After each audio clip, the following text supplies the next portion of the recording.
Well, I'd like to thank everyone for being here today as I'm discussing my private members bill, the Fair and Open Tendering Act.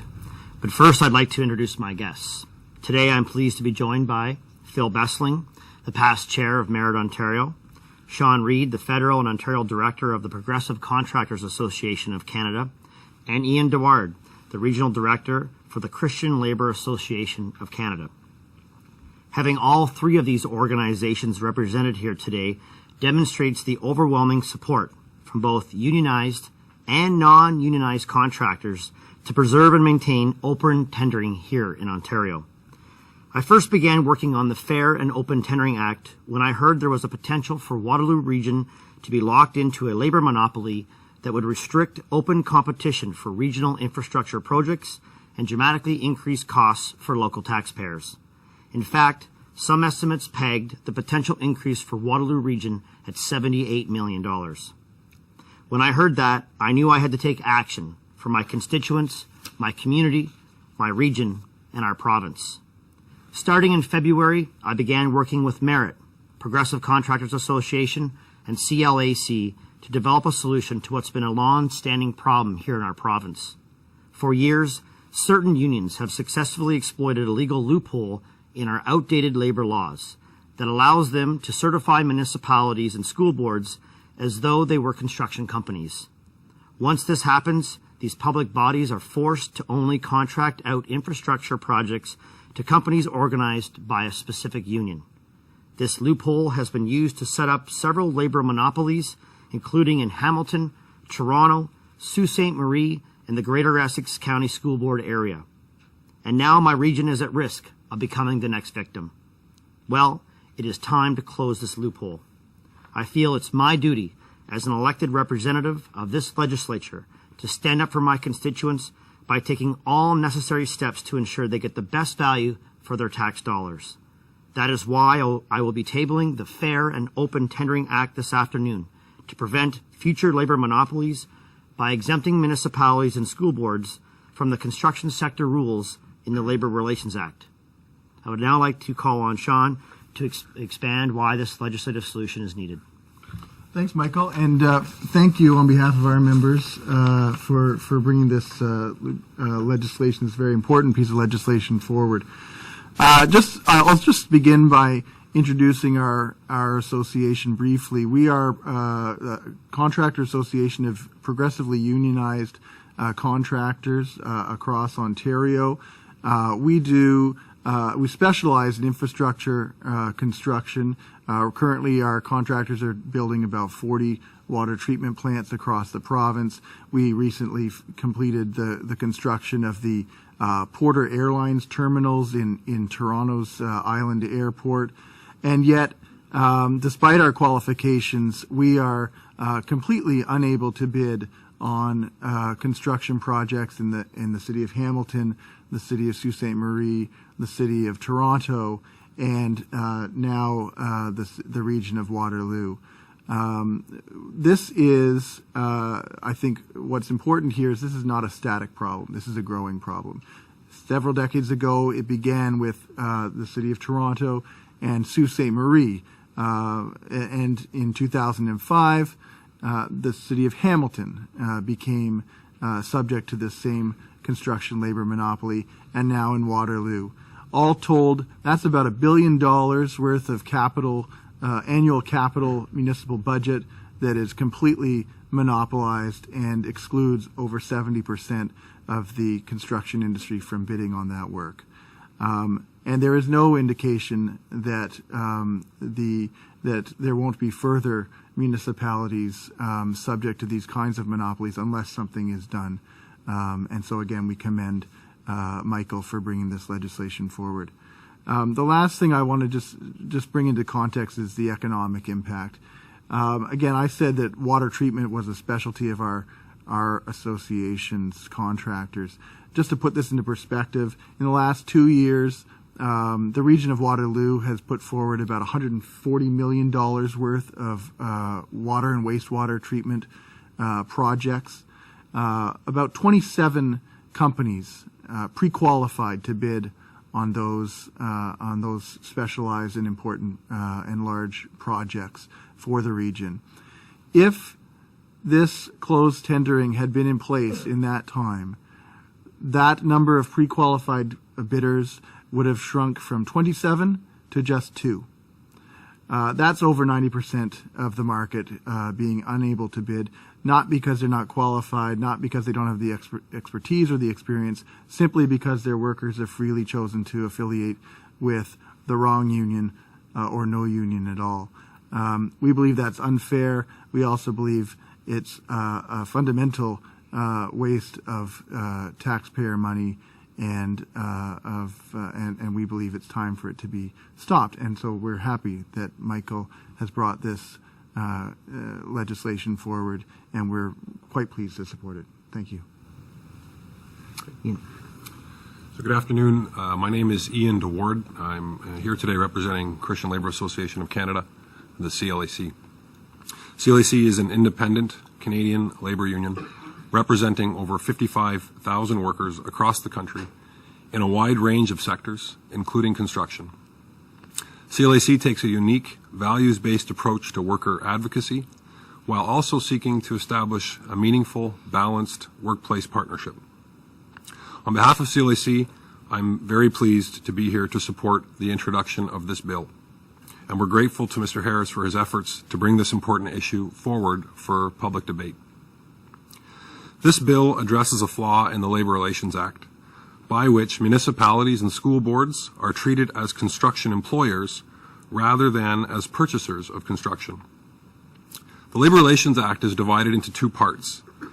The construction section of that act was specifically designed to address the unique nature of businesses managed by construction employers. It was never intended that municipalities and school boards be treated as construction businesses. When this happens, a construction craft union is able to monopolize for its members taxpayer-funded construction work. The City of Hamilton, and soon perhaps the region of Waterloo, are just two municipalities that in recent years have been unionized by a particular craft union. Thousands of CLAC members, qualified, safe, and well-paid workers, are now ineligible to work on construction projects that they had ably built for decades only because they hold the wrong union membership card.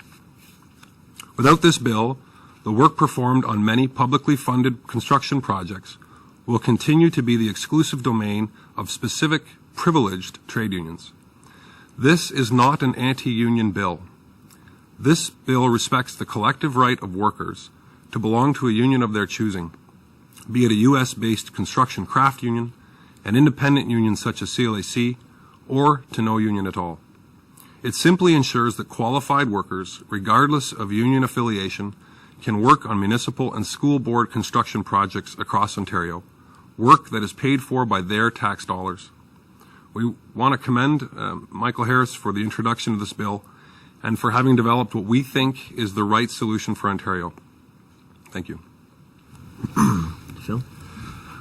I'm Philip Besseling, past chair and board member of Merit Open Shop Ontario. We are here today to strongly support the Fair and Open Tendering Act. This act is a long overdue change to the current labor relations law that achieves three significant goals. It enables government to get better value for taxpayers' dollars when tendering construction projects. Protects the rights of workers to freely associate with unions as they see fit. And thirdly, protects the charter rights of our members and their employees from discrimination in the public tendering process.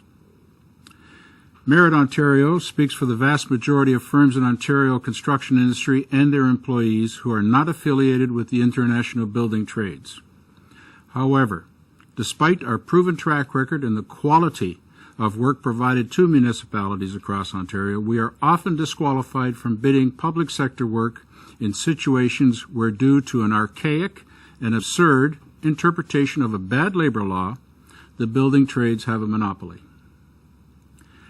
In the past 10 years, the City of Sault Ste. Marie, the Essex School Board, the City of Hamilton, and now the region of Waterloo have been involved in extended litigation to protect fair and open tendering process for the interests of their taxpayers. But all have been thwarted by the existing discriminatory law. Merit and our co-supporters, along with these public bodies, have long called for reform of the Act in the name of thousands of well-qualified workers in Ontario. We demand this. The Bellamy inquiry here in Toronto made it clear that fair, open, competitive, and transparent public tendering is a fundamental cornerstone of responsible government. Currently, we do not have that guarantee in Ontario. This proposed bill will remedy that. And Michael, we thank you as well for bringing it forward. Thank you. Well, thank you, gentlemen, for your comments on the Fair and Open Tendering Act. Bottom line, my private member's bill is based on two fundamental principles. The first is fairness. I believe all Ontarians, regardless of their affiliation with a particular union, should have the right to work on publicly funded infrastructure projects. The second is open competition. When all qualified, unionized, and open shop companies have the opportunity to fairly compete for contracts to build bridges, new schools, and other public buildings, municipalities and school boards can ensure taxpayers get the highest quality work at the lowest possible cost. We should be doing everything in our power to maintain these principles and protect Ontario taxpayers. That's why I'm calling on all members of this legislature today to support this important legislative solution so we can uphold open competition in the region of Waterloo and every other municipality in Ontario. Let's get the job done to help hundreds of municipalities, empower thousands of contractors, and protect millions of taxpayers here in Ontario. And with that, I will be happy to take your questions. I mean no disrespect in asking this, but I have to get this off my chest at the beginning. Are your unions here because you're not on the inside of this deal? I wonder if your unions were included, that exclusive few, as you mentioned, whether the issue would appear to be as big a deal as it is. And I understand that there are lots of issues at play here, but can you address that off the top by any chance, Mike? I can speak to that, perhaps.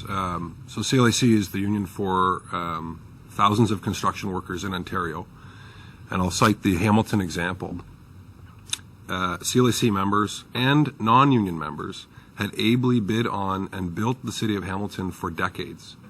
And it wasn't until 2005 when a play structure at which 3 employees were doing carpentry work that the city of Hamilton became unionized as a construction employer, that those members of ours and non-union employees were then cut out of the work.